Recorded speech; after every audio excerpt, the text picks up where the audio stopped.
Hello, everyone. I'm Leanne. And I'm Kathy. This is our podcast. Welcome to Hinton. We're sisters who were born and raised right here in Hinton. Our town may be small in size, but we're big in heart. Hinton has some great stories to tell, from local legends and histories to the future of our great mountain state. And as the southern gateway to the New River Gorge National Park and Preserve, we're surrounded by natural beauty you have to come see to believe. Join us on our show as we celebrate all things Hinton and have a lot of fun along the way. We love to talk, we love to laugh, and we love finding humor in small and unexpected places. Welcome to Hinton. Two sisters, One microphone. zero filter.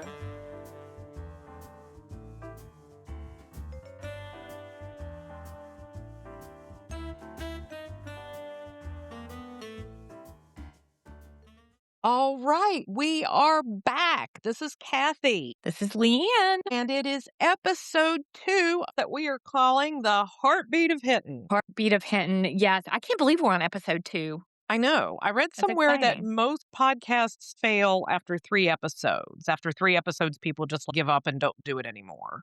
So our benchmark is 4. Once this is up and posted, we are halfway there. We can do it. Ain't no stopping us now. We're on the, what is it? We're on the move. Is that how that goes? Anyway. I think, yeah, And we are on the move. So we are. for this episode, I'm doing something new. I am painting with words. I like to think of myself as a literary Bob Ross. Oh my gosh, So I love that.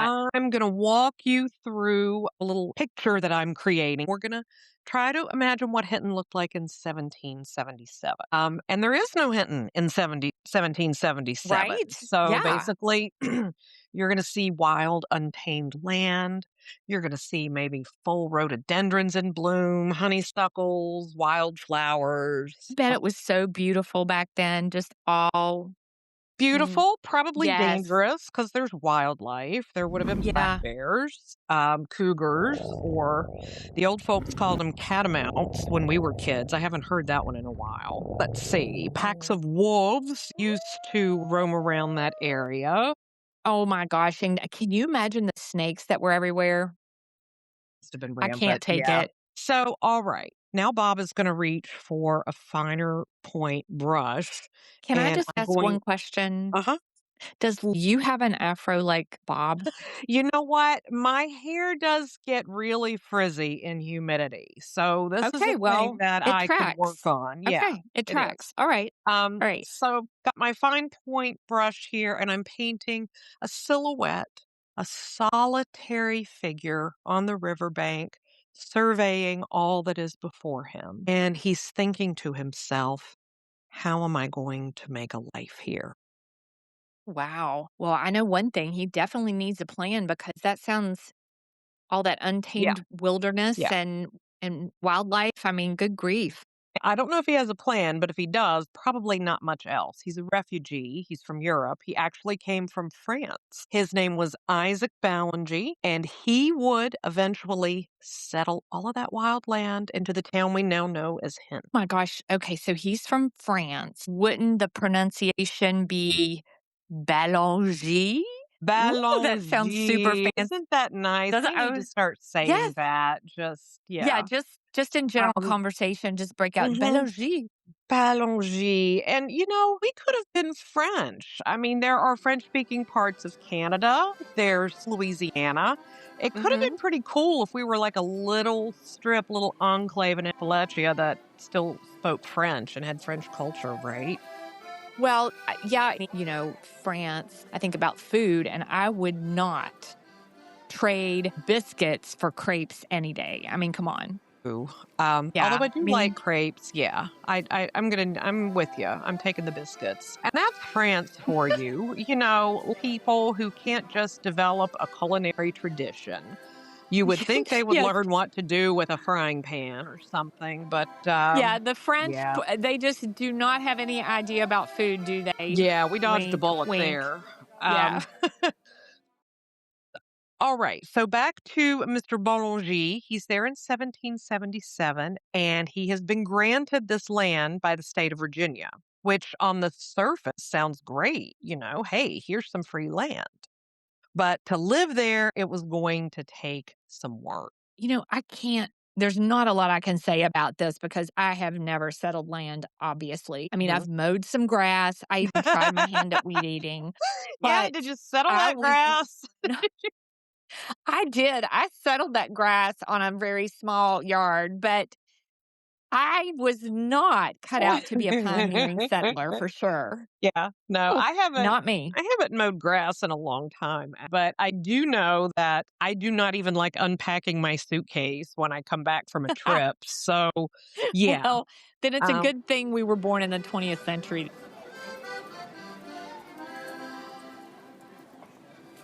so back to my word painting. It's a few generations ahead, and the Ballinger family has cleared out a lot of space. So some trees have come down and they're farming. I was surprised to find out that the Balaji family had their own business.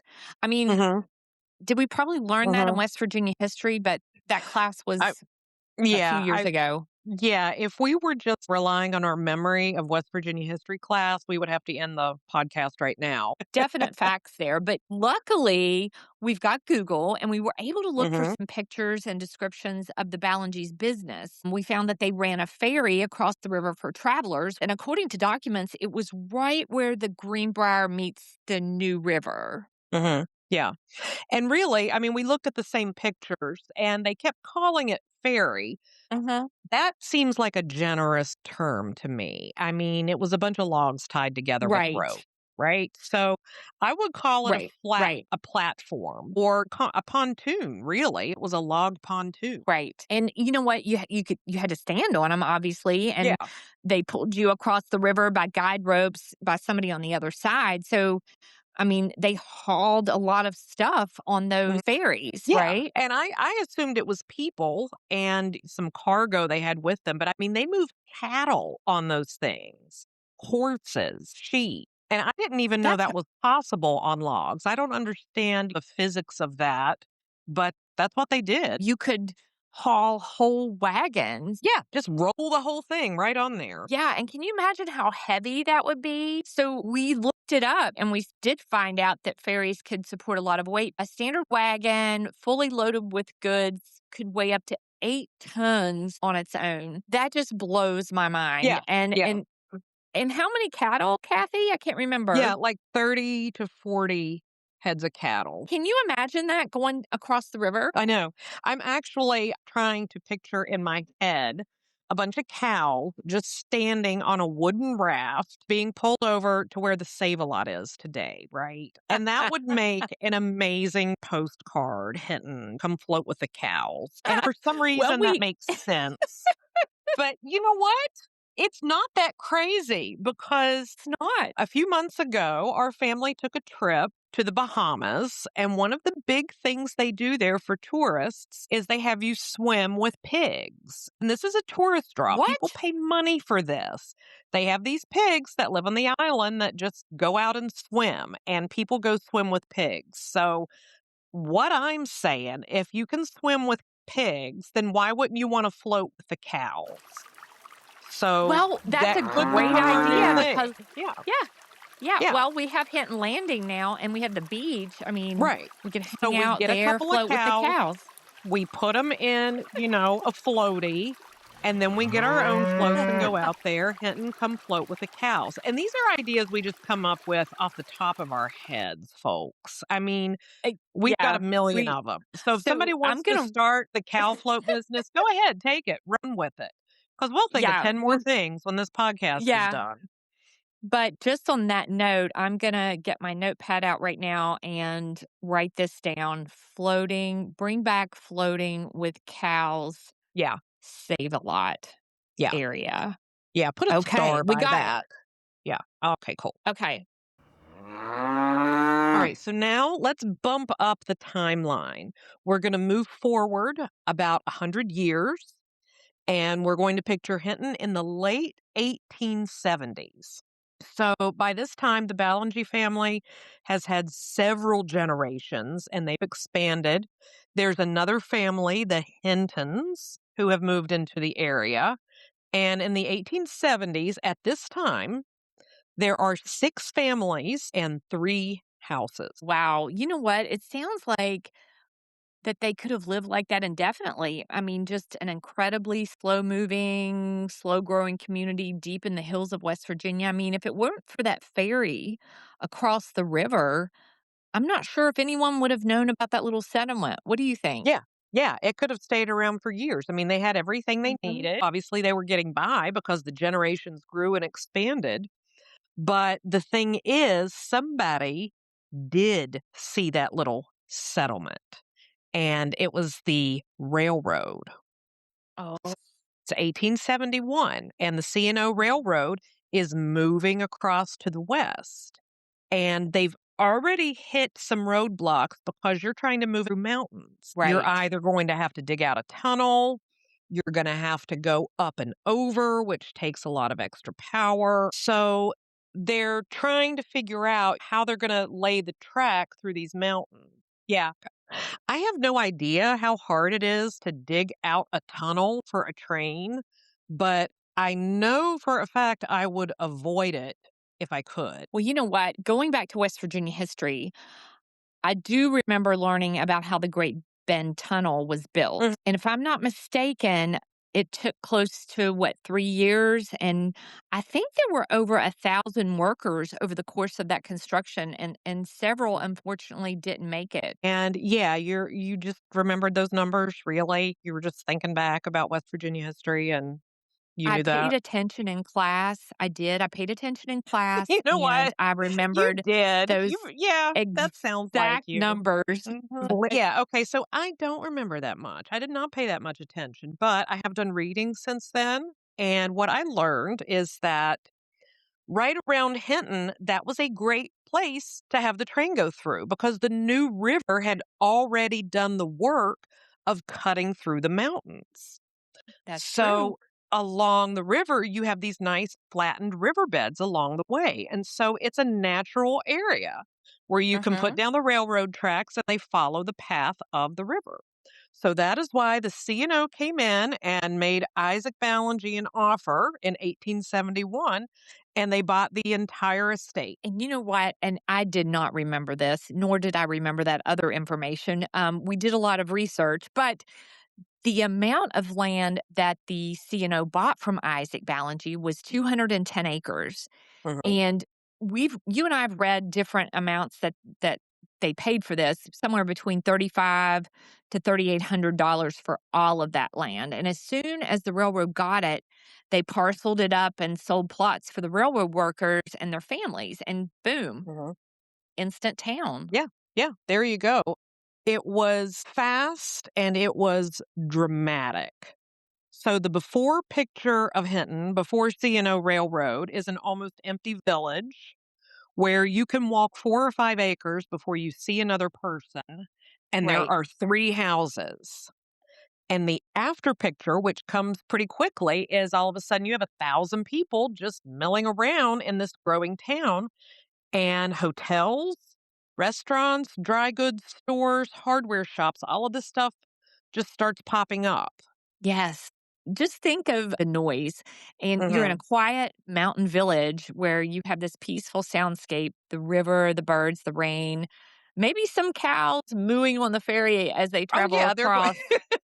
some mooing and splashing, right? Yeah, they're That's it. playing, and then boom, what do you have now? Oh, You've got yeah, a 24. 24-hour industrial Yeah, town, right? Steam whistles, which are loud.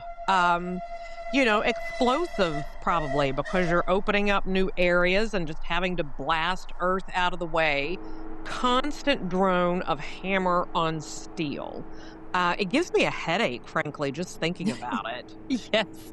Yes, it does. I mean, it does sound a little chaotic, and it sounds like it was a little dirty, Mhm, and a little loud, but clearly a revolution is taking place here. Hinton is mhm. moving out of the pioneer age and into the industrial age.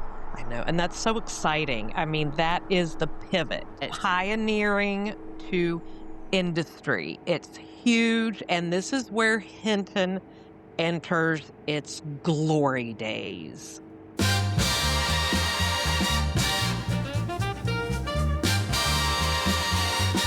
Okay, so I'm moving up the timeline again. Now we're in the year 1940. And I love the 40s mostly because of the clothing. I like all of the really cool women's suits with the tiny waists and the big shoulder pads. I'm gonna, everybody the men look dapper, the yes, women look yeah. smart and People wore polished. the It was great. people, yeah, got on the train and wore hats and gloves. And get this, 1940 population of Hinton is 5,100. And that is just within city limits. Now, I know that's nothing to most people who live in Wow. cities, but within that, just within the town of Right. Hinton, if there were But 5,000 people walking around on the streets, you would notice, and it would be pretty dramatic. And in Summers County, okay, so if we pull in all of the outlying areas, Summers County has a population of 20,000. Now that's real numbers. wow, that's a lot of people. And Hinton's railroad system had a huge yard. And that was where the Mhm. train cars got reorganized, regrouped, and set on the track to their final destination. And apparently that was incredibly loud, but that was the sound of money, right, Kathy? That was the sound of money. And Hmm. the very best example of a yard is the Saturday morning cartoon Conjunction Junction. Remember that? Oh my gosh. How can you It was not? perfect. Uh, Yeah, because mhm. all of the cars would go into the yard and switch up, and he would connect the cars with a conjunction. So It was it's the fabulous. perfect marriage of industry and grammar, which are, that's what I'm all about.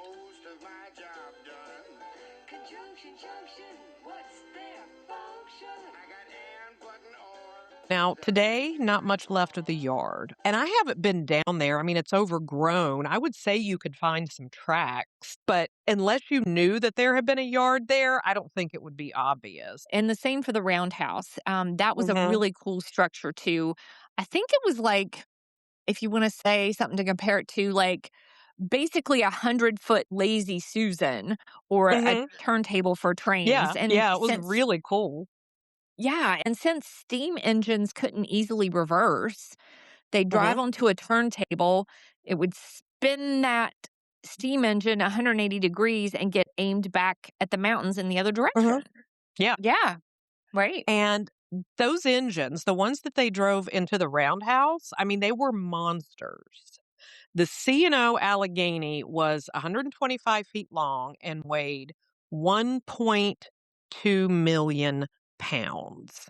So that's what these people are working with, these railroad workers, as they get these things on the track and start spinning. Let's think about how they got enough coal in these giant trains to keep the engines going. I mean, in the beginning, didn't they have people just shoveling coal I into the know. boiler, You which took imagine how lots hard that was. oh my gosh, which took lots of people and tons of time.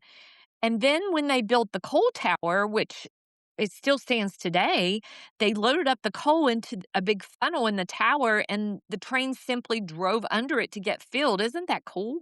Yeah, and actually, coaling towers and water towers are things that are still standing at a lot of abandoned railroad sites. And that is because, and again, I had to look this up. I didn't remember this from West Virginia history, but those towers had to be indestructible. I mean, you're putting Sure. 500 tons of coal in there. That's You had to make sure that that was not going to buckle. And people have talked about trying to get rid of them and clear them out from the landscape, but it takes explosives. I mean, it would be a really big undertaking. So I think nobody has mhm. bothered. Mm. And I like having them around. I think they look cool. And I think we ought to have murals painted on them just for, commemorative reasons. And I don't know. Honestly, this as a sidebar on that, that has been mentioned, and I think that would be great. So who knows on that, more to come. But you know what? A structure that we have here in Hinton that is still standing is the freight depot. The freight depot is down by our swimming pool area, the water slide park, and it's been restored. And you can have meetings and events in there now, weddings. And actually, if you want to look at it, you can see pictures of it on Facebook if you search for the historic Hinton Freight Depot. Yes, definitely look them up on Feeling Facebook. right? Hey, that's nice. Dirty but happy, digging and scratching, losing your shoe and a button or two. He's poor but honest, sad So, but true. at this point in history, Hinton has the huge steam trains coming and going. It has the yards, so that whole big structure. It has the towers. It has Right. the train depot. It has the freight depot. So, that is what is driving all of the industry in the town. But let's talk about just like the experience of living in Hinton in 1940. What do you think the city was like then? I just feel electricity. Hmm. Hmm. It being vibrant, and I can tell you one thing. I bet Isaac Belanger would have fainted if he Oh had my saw gosh, he all of the progress that yeah, Hinton had made yeah. since he He first was he there. would have pulled that beret right off of his head and said "Mon Dieu" and dropped his baguette. Sacre bleu and all that. That was what they said in Pepe Le Pew. That's the extent of my French. But you know what? We learn things on Looney Tunes every Saturday morning. So Yeah, we Pepe Le did. After we Pew, got our lesson in conjunction junction, okay, and we learned grammar, then we were yes, off learning French from the cartoons. You know, it was a golden age of TV too. yes, it Um, was. So in 1940, we've got the McCreary Hotel, fully functional. And I mean, it is the pinnacle of luxury. It is the prestigious address. It had like 80 to 100 rooms, and the cost would vary depending on whether or not you wanted a private bath. Well, I would definitely have paid extra for a private bath. How Mhm. much would that Yeah. cost me? Well, that's going to be $3, Leanne. Okay, I can do that. Yeah. Okay. So I can tell you're budgeting. That's good because I am. there is a grand restaurant there, and it's where business gets done, like wheeler dealers smoking cigars and, signing contracts. That sounds so fancy. Then there was the Ritz Theater. It had seats for hundreds of people, and you paid a quarter for a ticket. Uh-huh. And then what about the Big Four soda fountain? My gosh, the Big Four soda fountain. That is just classic I know. Hinton, No. right? It used to be a teen hangout, right? Where Yeah. you could. Yeah. Like Archie and Betty and Veronica would go there and get a malt. So let's keep all of this straight. We could go to a movie, we could grab a burger and a soda afterwards, and then we could spend a night at the best hotel around for $3.45. Yeah, living large in the city. That is just fabulous. I mean, I'm ready to do that right now. What's crazy, too, is that the Ritz wasn't the only place for entertainment. We had the Masonic Theater, which Mhm. was a multi-purpose entertainment venue for several hundred people as well. Like, think of the traveling vaudeville acts and the magicians, Yeah. ventriloquists, Yeah. maybe even tap dancing. I don't Yeah, know. the way I understood it, the train would come in, the vaudeville performers would jump off, go into the Masonic Theater and perform, and then get back on the train and go to the next town.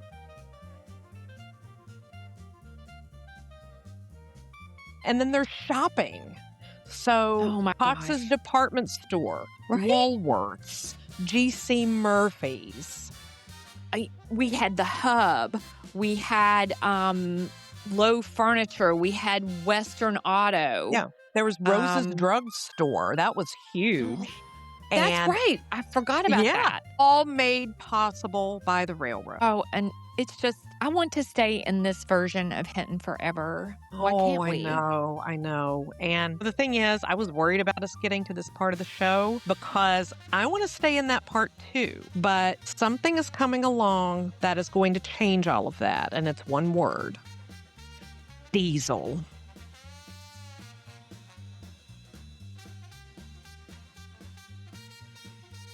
So the diesel engines dramatically changed how business was done on railroads. So not just in Hinton, I mean on all railroads. And it wasn't a great change for us in terms of, employment and the ripple effect that it had on the town. So I was trying to think of a way that we could just briefly talk about the differences between diesel and steam so you would understand some of the technical aspects. So for this part, Leanne and I are going to read a script that I wrote, and she hasn't seen it yet. This is the first time that she's seeing it just to keep it fun.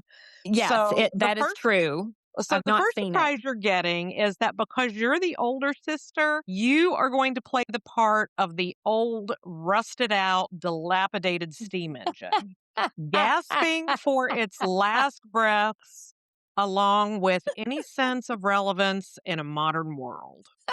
That sounds And yeah, exactly like me. Okay, and I'm as the ready. younger sister, I will be the shiny new diesel engine, which to me seems totally fair. Okay, listen, that is so spot on, and I am completely blind as to what's coming next. So, All right, so just follow the script okay, and I'm gonna pull it find your up place there. slowly. Okay. Okay.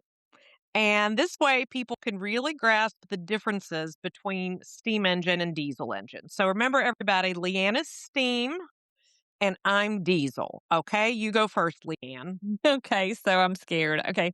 All right, here we go. So I'm a steam engine, a thirsty old hag that needs watered every 20 to 50 miles. I also need lots of coal too. Lord knows. Lord knows how I love to eat. Oh That's my gosh, right. so And true. I'm a slim and sleek diesel engine. I can cruise for thousands of miles with nothing but a Slim Fast and a pack of chiclets. Oh my god. Oh, okay.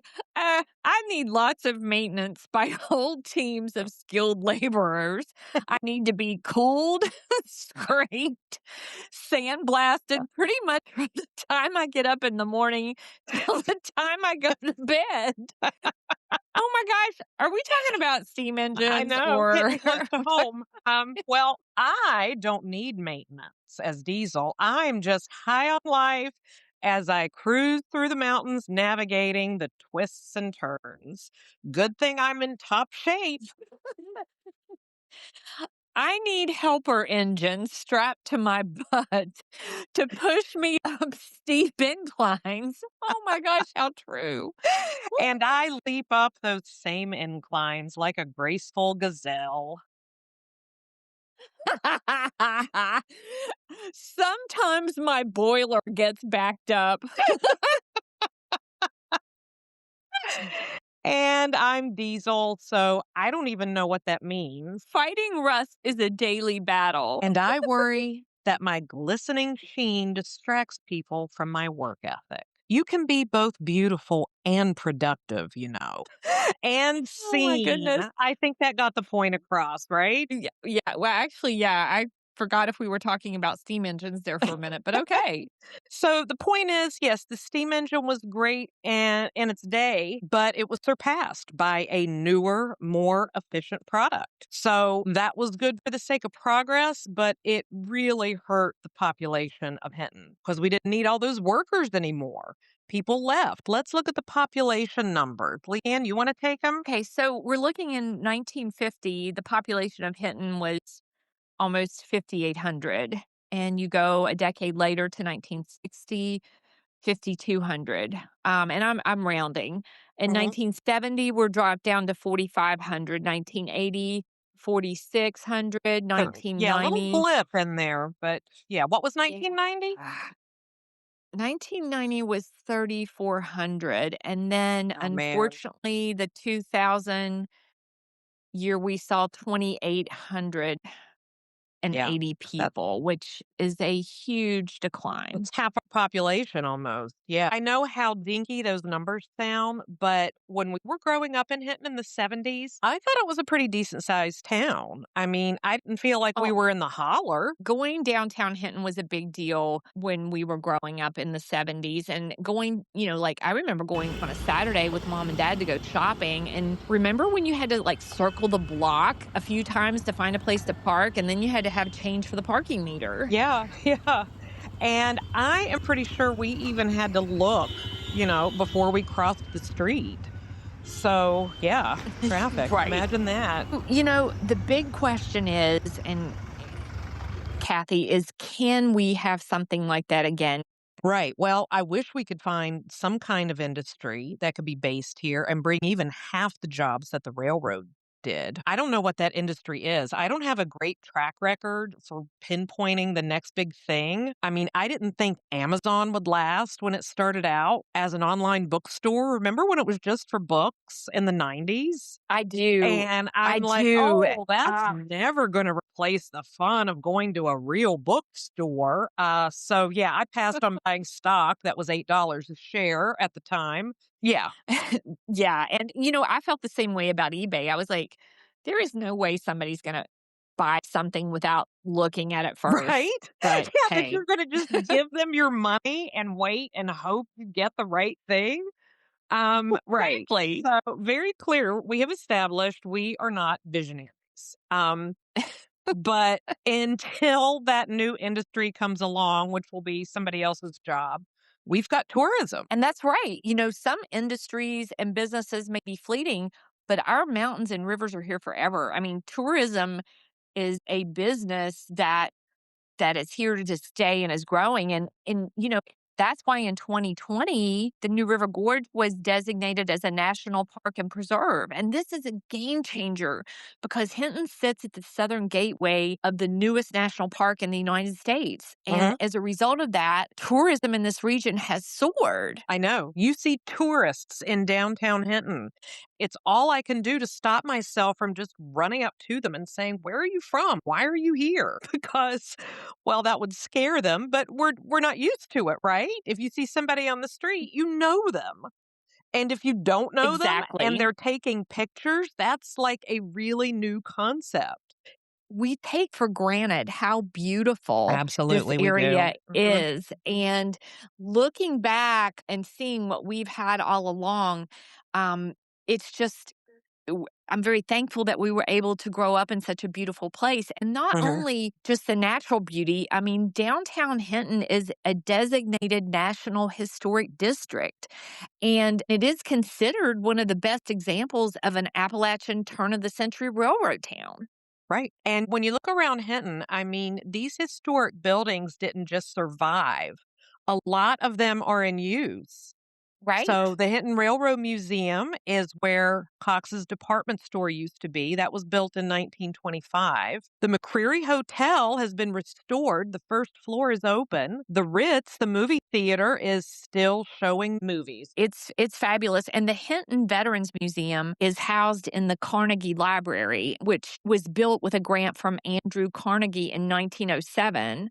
Now, our current public library is in the original First National Bank building from 1910. Yes, and our store, Hinton Outfitters, sits in the space where Pax Jewelry resided for over 50 years. And this building is a stunning 3-story brick commercial building with retail on the ground floor and apartment space upstairs. Mhm.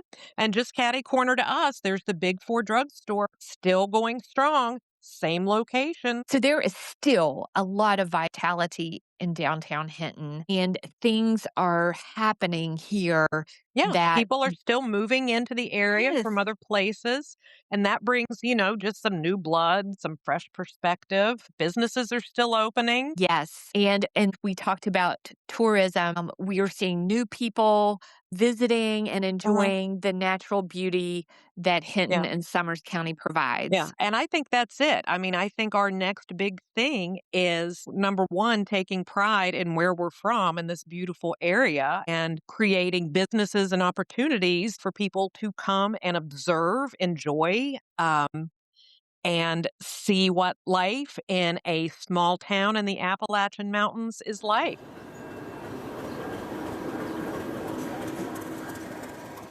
Episode 2 in the can. We Yes, took you from the very beginnings of Hinton to present day with just a little walkthrough of how the town grew, how it kind of plateaued, how we had that phase where we were losing population. I guess that was our rumination phase, figuring out what's next, but we have. right, People want to move here. People want to live here. And I hope that this has left you with a message of hope for him, right? right. So the Mhm. steam whistles are silent, the diesel hum fading into the distance, but the river hasn't stopped flowing and the scenery isn't going anywhere. Although for 100 years we exported coal to power the world, we have a different mission now. We export peace, beauty, and simple living to a world that desperately needs to slow down. Thank you all for joining us. It's been fun to have you here. This is Kathy. And Leanne, Keep tuning in and make sure you like and subscribe us so you can get all of the fun new episodes of Welcome to welcome to Hinton. Hinton. Bye bye. Bye.